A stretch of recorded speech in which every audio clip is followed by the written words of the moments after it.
Hey, real quick. Not everyone is gonna appreciate the gifts that God has given you, the calling on your life, you operating in your purpose. Not everyone's gonna appreciate that, and not everyone can. Here's why. Some people are insecure, right? And they feel like your confidence, or even the fact that you know what your calling is, that you're operating in your calling, or operating in your gifts, walking in your purpose, and the fact that you know that and you're walking in that, and they don't, that makes them insecure. So they can't appreciate you. They all they can do is they can't compliment you. All they can do is complain, right? And when they do complain, here's what you what you do. You ask them. You point it back to the core of the issue. Point to bring it to the what the issue actually is. They'll complain about the things that you're doing for God. They'll see your confidence as cockiness, and they'll intentionally see your confidence as cockiness, or pride, or arrogance. They'll intentionally misunderstand that, twist that.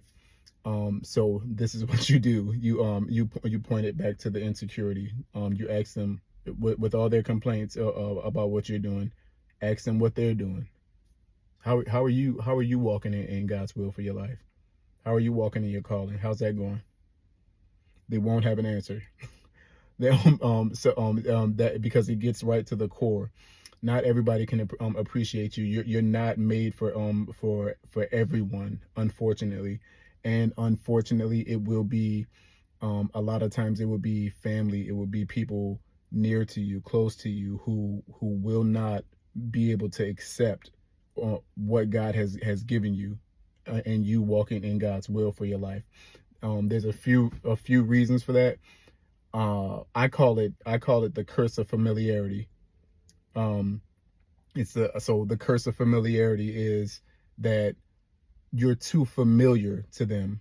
Family, familiar. You're too you're they know you, um too much on the surface, right? And they know you as, that's just my family, that's just my friend, that's just the person from work, that's just, and they see on the surface. Man judges on the outward appearance. God judges on the heart. God sees the heart. So they can't see past the appearance, what you are on the surface. So they can't see your true value, right? They only see what, on the surface. Sometimes it's insecurity. Sometimes it's the curse of familiarity. I call it the curse of familiarity, but Jesus said it like this. He said, a prophet is honored everywhere except everywhere except in his own hometown and amongst his relatives. They'll so a prophet is honored everywhere. Everyone else can accept you because to them you're new, you're exotic. To your family, to the people or the people who know you. Now it won't be everyone. There's exceptions. But to the people who grew up with you, know you, your hometown people, local people, you're too familiar, and you're not exotic enough, right? They would compliment anyone else. They would, even if a person is doing someone doing the exact same thing that you're doing, they will compliment, encourage them. They'll follow. They'll support them. They'll do all that, and they won't do it for you. Even if another person is doing it at a lower level, or less value, or whatever, they'll support them. They won't support you because you're not exotic enough. The curse of familiarity, that you're too familiar. So they can't see you as special. They can't, they won't see you as special. They'll see you as, oh, that's just my second cousin. That's just whatever, you know. Um like, don't be discouraged by that. It happened to Jesus. What they're doing is, I'm going to give you some encouragement straight from the word of God. They are rejecting God, not you. who they're actually rejecting is God, not you. And biblical backup for that, biblical backup. Yeah, I like that. I might start saying that. Is Samuel. When Israel. So Samuel was the last judge of Israel. He was a prophet to the kings, and he was a priest. He served all three roles. This was before Israel had a king. So Israel said they wanted. Finally they were like they wanted a king. Like we want kings like the other nations around us. This was a wicked thing because God was their king. This got Samuel like in his feelings, right? He felt rejected. He felt some kind of way about it. He went to God about it. He took it to God, and he said, yeah, we're gonna give them what they want, a king, but let them know how a king is gonna rule them harshly.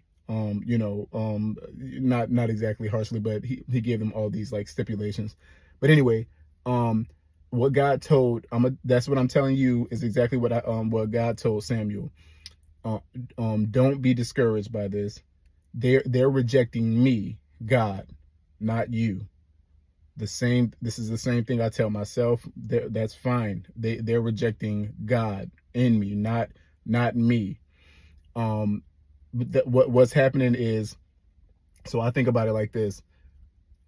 For me personally, if a person was going to give me a package, something good, a gift, I don't care who brings it to me, right? I don't care if it's FedEx, UPS, Amazon. I don't care who the deliverer is.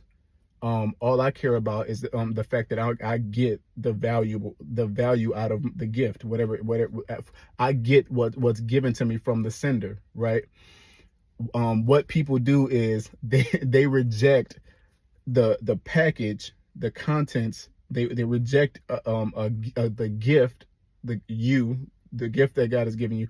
They reject it because of the deliverer that's delivering it, the packaging that it's in. They reject it, so they miss the whole value. They miss the whole value of it because they don't. Oh, I don't like UPS.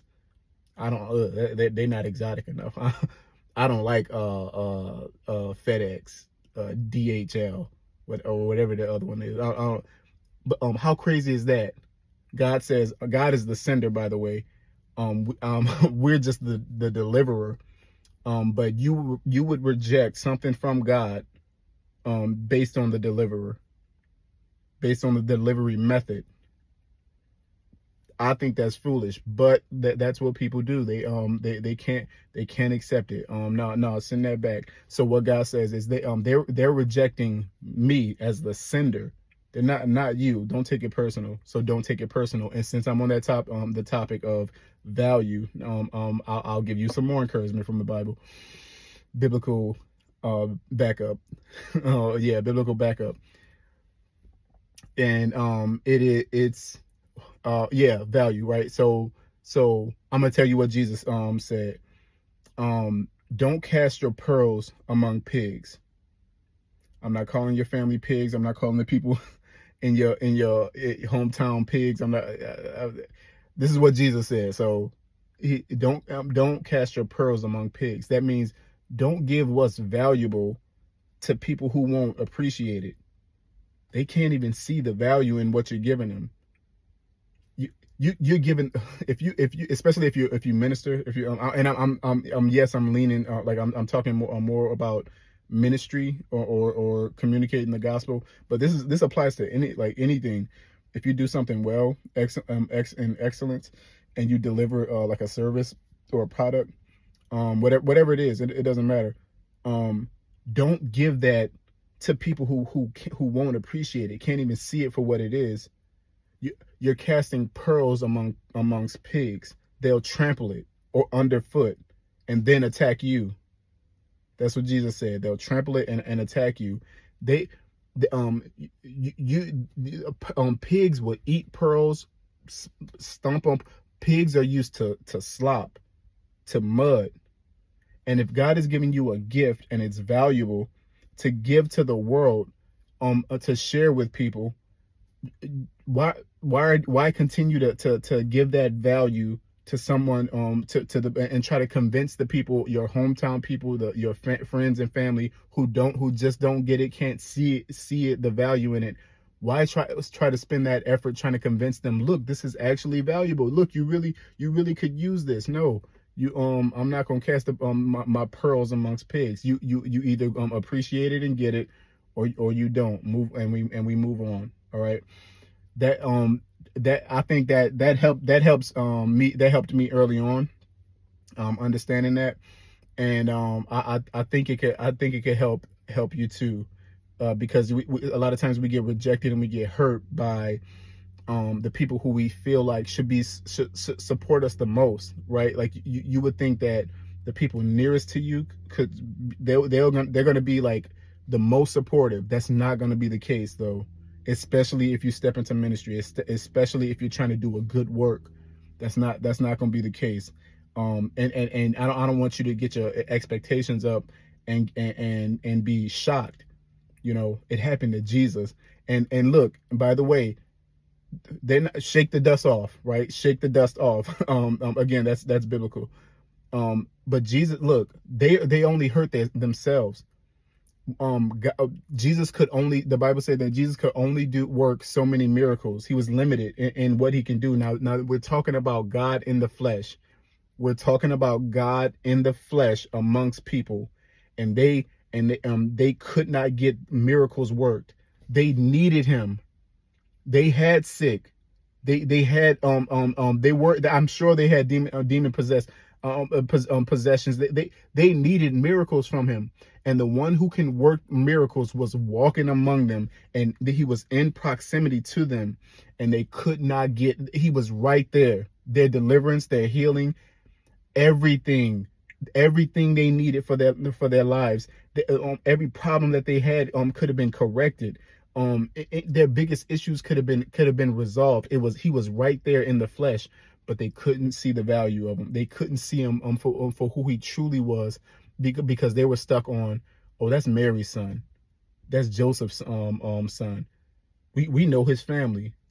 He ain't nothing special. That's just Jesus. Imagine saying that. Imagine like that. That's that's crazy. Imagine God walking among you, God himself walking among you, and you say, oh, that's just Jesus. You missed it. You ain't hurt Jesus. You're hurting yourself. You're missing out yourself. The people who reject you, the people who can't see your value, who can't appreciate you, they're only hurting themselves because they miss out on the value. So don't cast your pearls among pigs. Don't take it on personal. They're rejecting God, not necessarily you. So you give that value to someone who will appreciate it, and they'll be most appreciative, right? I hope that helps. All right.